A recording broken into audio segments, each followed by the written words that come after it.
السلام علیکم viewers, welcome to explore Pakistan channel. اگر آپ چینل پہ نئے ہیں تو کائنڈلی چینل کو سبسکرائب کر دیں۔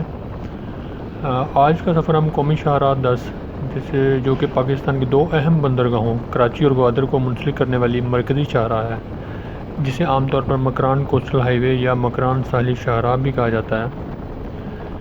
جدید شاہراہ کی تعمیر سے قبل کراچی اور گوادر ایک کچے راستے کے ذریعے منسلک تھے اور گوادر تک پہنچنے میں متعدد دن لگ جاتے تھے۔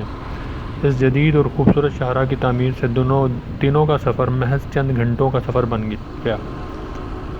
یہ شاہراہ بلوچستان میں ذرائع نقل و حمل اور شاہراہوں کو بہتر بنانے کے منصوبوں کا حصہ تھی، جس میں گوادر میں بین الاقوامی بندرگاہ اور ہوائی اڈے کا قیام بھی شامل تھا۔ دو رویہ یہ شاہراہ کراچی سے شروع ہو کر اوڑ ماڑا اور پسنی سے ہوتی گوادر پہنچتی ہے۔ یہ پاکستان کی خوبصورت ترین شاہراہوں میں سے ایک سمجھی جاتی ہے، کیونکہ اس کی ایک جانب بلوچستان کے صحرائی و پہاڑی علاقے ہیں اور ایک جانب بحیرہ عرب کے نیل کو پانی ٹھاٹھیں مارتا ہے۔ اس شاہراہ پر تعمیراتی کام کا آغاز 2001 میں ہوا اور محض 2 سال کے قلیل عرصہ میں شاہراہ کو مکمل کیا گیا۔ اس شاہراہ پہ اگر آپ گوادر سے آئیں تو 350 کلومیٹر کے بعد ہنگول نیشنل پارک کا ایریا شروع ہو جاتا ہے، اور اگر آپ کراچی سے آئیں تو کراچی سے 180 کلومیٹر کے بعد یہ پارک کا علاقہ شروع ہو جاتا ہے۔ ہنگول نیشنل پارک بلوچستان اور پاکستان کا سب سے بڑا نیشنل پارک ہے، جو 6,19,043 ہیکٹر رقبہ پر پھیلا ہوا ہے۔ کراچی سے 190 کلومیٹر دور یہ پارک بلوچستان کے 3 اضلاع گوادر، لسپیلا اور آوران کے علاقوں پر مشتمل ہے۔ اس علاقے میں بہنے والے دریائے ہنگول کی وجہ سے اس کا نام ہنگول نیشنل پارک رکھا گیا۔ اس علاقے کو 1988 میں نیشنل پارک کا درجہ دیا گیا۔ ہنگول نیشنل پارک اس وجہ سے ممتاز حیثیت رکھتا ہے کہ اس میں مختلف قسم کے ماحولیاتی نظام یا ایکو سسٹم پائے جاتے ہیں، اور ہندوؤں کا ہنگلاج مندر بھی اسی پارک میں واقع ہے۔ اور اس کے علاوہ مڈ والکینوز، جو کہ مٹی کے پہاڑ یا مٹی کے جس کو آتش فشاں کہا جا سکتا ہے، وہ بھی اسی علاقے میں موجود ہیں، جو کہ درجن کے قریب اس علاقے میں مڈ والکینوز موجود ہیں۔ یہ پارک طبعی طور پر پہاڑ، ریت کے ٹیلوں اور دریا کے ساتھ سیلابی میدانوں وغیرہ میں بٹا ہوا ہے۔ ہنگول ندی نیشنل پارک سے ہو کر گزرتی ہے اور سمندر میں گرنے سے پہلے ایک مد و جزر والا دہانہ بناتی ہے، جو کئی ہجرت کرنے والے آبی پرندوں کا مسکن ہے۔ اس پارک کی جنگلی حیات میں آئیبیکس، یورال، چنگارا، لومڑی، گیدڑ وغیرہ شامل ہیں۔ پرندوں میں تیتر، گراؤس، باز، چیل، مرغابی، ترن چاہا، فالکن وغیرہ شامل ہیں۔ یہاں چند نایاب جڑی بوٹیاں بھی پائی جاتی ہیں جن کی طبی حوالے سے بڑی اہمیت ہے۔ مقامی لوگ ان کے ذریعے کئی بیماریوں کا علاج دیسی طریقوں سے کرتے ہیں۔ ہنگول نیشنل پارک کا جو سب سے اونچا ٹاپ ہے، جس کو بوزی ٹاپ کہا جاتا ہے، یہ ہنگول نیشنل پارک کا ہائیسٹ پوائنٹ ہے۔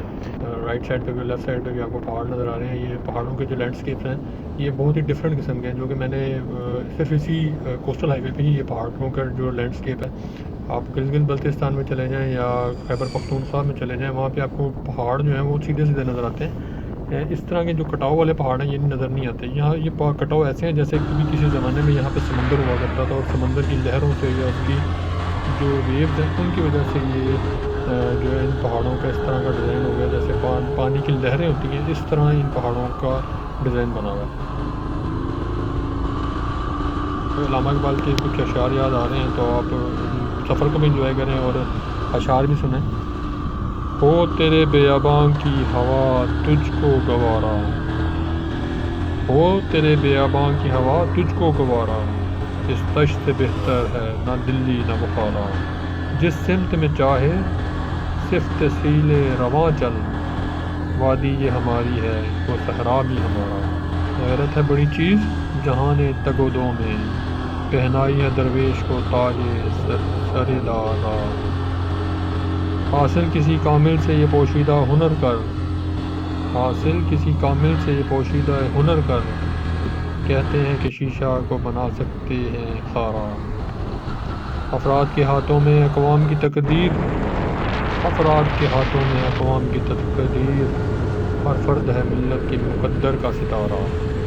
محروم رہا دولت دریا سے وہ غواص، محروم رہا دولت دریا سے وہ غواص، کرتا نہیں جو صحبت ساحل سے کنارہ۔ دی ہاتھ سے دے کر اگر آزاد ہو ملت، دی ہاتھ سے دے کر اگر آزاد ہو ملت، ہے ایسی تجارت میں مسلمان کا خسارہ۔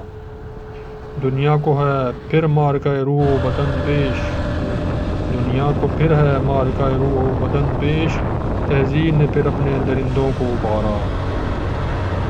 اللہ کو پامردی مومن پر بھروسہ، اللہ کو پامردی مومن پر بھروسہ، ابلیس کو یورپ کی مشینوں کا سہارا۔ تقدیر امم کیا ہے کوئی کہہ نہیں سکتا، تقدیر امم کیا ہے کوئی کہہ نہیں سکتا، مومن کی فراست ہو تو کافی ہے اشارہ۔ اخلاص عمل مانگ نیاگان کہن سے، اخلاص عمل مانگ نیاگان کہن سے، شاہاں چہ عجب کر بنوزند کا دارا۔ یہاں پہ کچے مٹی کے پہاڑ بھی ہیں، ریت کے بھی ہیں، اور یہ پتھریلے پہاڑ بھی ہیں۔ آپ خاص طور پہ انگول نیشنل پارک کے ایریے میں جب کراچی کی طرف سے آتے ہیں تو پہلے آپ کو جو ہے وہ جو کنڈ ملیر کی سائڈ ہے، کنڈ ملیر کی سائڈ پہ آپ کو جو پتھر کے پہاڑ ملیں گے۔ اس کے بعد جو اب آپ انگول نیشنل پارک یا بوجی ٹاپ کے جیسے جیسے قریب جائیں گے تو آپ کو وہاں پہ مٹی کے پہاڑ ملیں گے، جس کے اندر وہ پرنسس آف ہوپ ہی ہے، وہ بھی آپ کو دکھاتے ہیں پرنسس آف ہوپ، یا جو وہ احرام مصر وغیرہ کی جو شبیہیں بنی ہوئی ہیں پتھروں سے، اور جو کہ ہوا کے گھماؤ سے اور پانی کے کٹاؤ کی وجہ سے یہ سارے کے سارے اسکلپچرز بنے ہوئے ہیں۔ جی ویورز، یہ ہم پرنسس آف ہوپ کے جو مجسمہ ہے اس کے پاس پہنچ چکے ہیں۔ یہ مجسمہ بھی قدرتی طور پہ بنا ہوا ہے، ہوا کے کٹاؤ سے اور پانی کی بہاؤ کی وجہ سے یہ قدرتی طور پہ ایک اسکلپچر ابھر کے آیا ہے، جس کو جو ہالی ووڈ کی ایک سٹار تھیں انجلینا جولی، وہ آئی تھیں، انہوں نے یہاں وزٹ کیا تھا، تو انہوں نے اس جگہ کا اور اس مجسمے کا جو نام رکھا تھا وہ پرنسس آف ہوپ کے نام سے رکھا تھا۔ تو ابھی یہ جو ہے آپ پرنسس آف ہوپ کے اور جو ہنگول نیشنل پارک ہے اس کے ڈرون ویوز کو ملاحظہ کریں، جناب پرنسس آف انجوائے ہوپ، کریں۔ یہ پرنسس آف ہوپ، اور یہ ہماری بائکس ہیں، یہ بھی پرنسس آف ہوپ کے لیے ہمیں یہاں تک پہنچانے میں مددگار ہیں، اسپانسرڈ بائی بائکس، وہ سامنے آپ کو نظر آ رہا ہوگا پرنسس آف ہوپ کا منہ موڑا ہوا اس نے ہم سے۔ سر یار ویسے قدرتی طور پہ یہ بڑے زبردست ہے نا، وہ پیچھے جیسا لگ رہا ہے شیر بیٹھا ہوا ہے، یہ ایسے لگ رہا ہے جیسے کسی نے دربار کھڑا کیا ہوا ہے۔